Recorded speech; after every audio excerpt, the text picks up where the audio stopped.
ಜಿಲ್ಲಾಸ್ಪತ್ರೆಯಲ್ಲಿ oxygen cylinder ಸ್ಫೋಟ, operation ಥಿಯೇಟರ್ನಲ್ಲಿ ಕಾಣಿಸಿಕೊಂಡ ಬೆಂಕಿ. ದಾವಣಗೆರೆಯ ಚಿಗಟೇರಿ ಜಿಲ್ಲಾಸ್ಪತ್ರೆಯಲ್ಲಿ ಅವಘಡ ಸಂಭವಿಸಿದ್ದು, ಆಸ್ಪತ್ರೆಯ ಆವರಣದಲ್ಲಿ ಆತಂಕದ ವಾತಾವರಣ ಸೃಷ್ಟಿಯಾಗಿದೆ. ಏಕಾಏಕಿಯಾಗಿ ಸ್ಫೋಟಗೊಂಡಂತಹ ಹಿನ್ನೆಲೆ ಕಾಣಿಸಿಕೊಂಡಂತಹ ಬೆಂಕಿ, ದಟ್ಟ ಹೊಗೆಯಿಂದ ಕಾಣಿಸಿಕೊಂಡ ಹಿನ್ನೆಲೆ ಆತಂಕ. ಅಗ್ನಿಶಾಮಕ ಸಿಬ್ಬಂದಿ ಆಗಮನ, ಬೆಂಕಿ ನಂದಿಸುವ ಕಾರ್ಯ ಹಾಗೂ ಆರೋಗ್ಯ ಇಲಾಖೆ ಅಧಿಕಾರಿಗಳು ಭೇಟಿ ನೀಡಿ ಪರಿಶೀಲನೆ.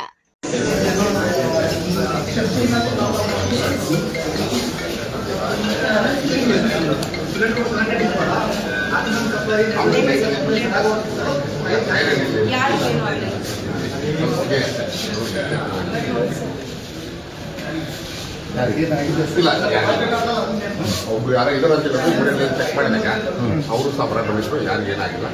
ಫೈರ್ ಆಗಿದೆ, ಮತ್ತೆ ಸಿಲಿಂಡರ್ ಬ್ಲಾಸ್ಟ್ ಒಂದು ಆಕ್ಸಿಜನ್ ಸಿಲಿಂಡರ್ ಬ್ಲಾಸ್ಟ್ ಆಗಿದೆ. ಆಕ್ಸಿಜನ್ ಸಿಲಿಂಡರ್ ಬರುತ್ತಲ್ಲ, ಬ್ಲಾಸ್ಟ್ ಆಗಿದೆ.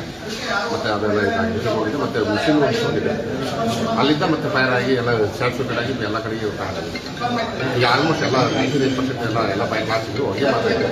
ಹೊಗೆ ಹೋಯ್ತಂದ್ರೆ ಎಲ್ಲ ಕ್ಲಿಯರ್ ಆಗಿದೆ.